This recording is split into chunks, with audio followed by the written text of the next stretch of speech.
Good evening. We're going to talk a little bit tonight about report writing boot camp, and I'm doing a short video to get us started. The idea of report writing is that it is a professional report. Lots of people have perhaps looked at your reports from time to time. They need to be done in a very careful manner. You need to write in it is a report, so you need to write in the third person and past tense. This is something, the testing has already happened, and so you're writing about the event that has taken place. This is not a place for you to use informal writing like I think this or I think that. The professional report is to be based on the data that you have with your testing with the children. So, some of the pitfalls that can come as a result of poor report writing is that you either get too much information or you don't get enough information. So what you want is a nice, balanced, concise, easy to read report that is easy to understand by multiple people. In your report writing, you are going to bold each heading, and you are going to single space your paragraphs. There will be a double space between paragraphs, and you will write in complete sentences and not bulleted lists. Your report should be left justified and between about 5 to 8 pages is really best for the professional report, because you don't want it too long, you don't want it too short. You want the Goldilocks report. You want it to be just right. Now, there is a particular style guide for writing a test report, and you will find that in the PowerPoint called CAF Report Writing Bootcamp. I'm doing the highlights right now. So the first section of your report should be called the identifying data. You want the child's name, you want the parent's name and address, you want the teacher's name, the child's date of birth, all of the dates of testing. So you could have multiple testing dates, maybe over a couple of months, depending on how long it takes you to get the child tested. You want the grade level of the child. You want the school's name. You want to know who the child was referred by, who the examiner is, and the child's chronological age at testing. And you get that by subtracting the birth date from the initial day that you test. So that's the identifying data that you want.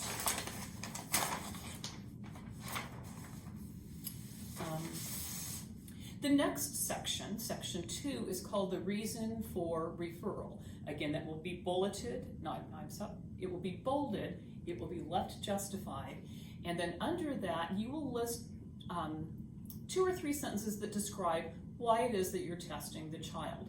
And for some of you who don't have a reason, you would say that this child was tested to give me practice in the Woodcock-Johnson Test of Achievement and as a requirement for EDSP 830, the assessment class. You could say things like, this child was referred for a 3-year reevaluation, or this is part of the child's annual review. So you can list any number of reasons, but just pretty succinctly why that you are testing this child. Okay. The next section of the test is background information. And you want information on the family. You want background information on the child's developmental history. You want information on the child's academic history, if he or she has been in school, and you want social information. So in the background information, what you're going to start with is the family. Making lots of noise here, but that's okay.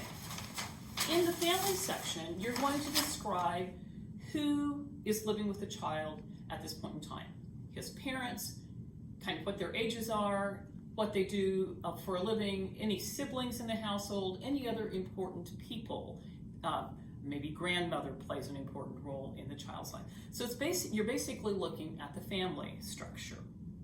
In the developmental history, so 1 is family history, 2 is developmental history.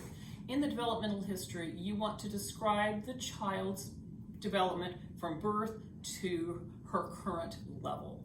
And you'll get a lot of this information from a parental interview. You want to know, did the child reach developmental milestones? Describe the child. Was he late in walking? Any kind of developmental history that will allow you to make some decisions about the child. Was there a disability diagnosed early on in the child's development? And if so, how has that disability impacted the child? Maybe there is a language delay and it delayed some of his communication skills. Things of that nature would be covered in the developmental history. The next section is academic history, and you start from birth through where the child is now. Some children receive early intervention, and you would mention what that was like. Did they go to preschool? What was their early childhood preschool like? What was their early elementary school like? You to kind of go through information that describes their academic background. Again, if there was evidence of a disability, how did that impact the child's development and his academic progress? And then the last section of the background is the child's social history. How does the child participate in the community? What are his social relationships with his parents? Does he have friends? What activities does he engage in? What are his hobbies? What does he like to do? So basically you're describing the social background of the child. So that is the background section. Okay. We've done the social history.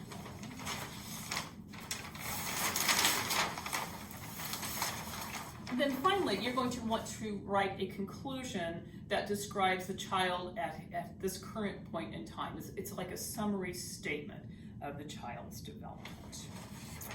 Okay, so that concludes this part of the video.